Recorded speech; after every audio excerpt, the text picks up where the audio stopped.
Fact, a minute and a half. Monsieur le Président, Madame la Commissaire, des dizaines de rapports, de débats, de trilogues et d'échanges de vues pour en revenir toujours à cette même question. Pourquoi les 454 milliards d'euros issus des fonds européens ne permettent-ils toujours pas de réduire les disparités régionales?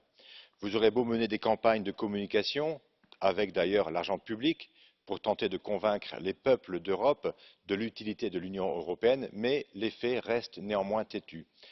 La concentration thématique, élaborée pour éviter le saupoudrage des fonds, délaisse les zones rurales et les zones périurbaines au profit des grandes métropoles.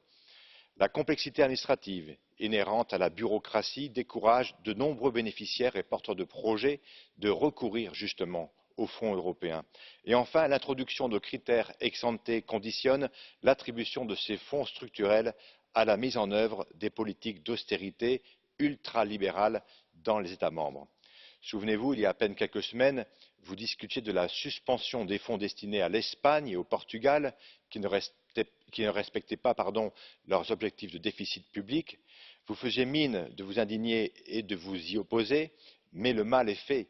Cette épée de Damoclès a définitivement discrédité les fonds ESI utilisés pour contraindre les États membres de respecter les injonctions de Bruxelles.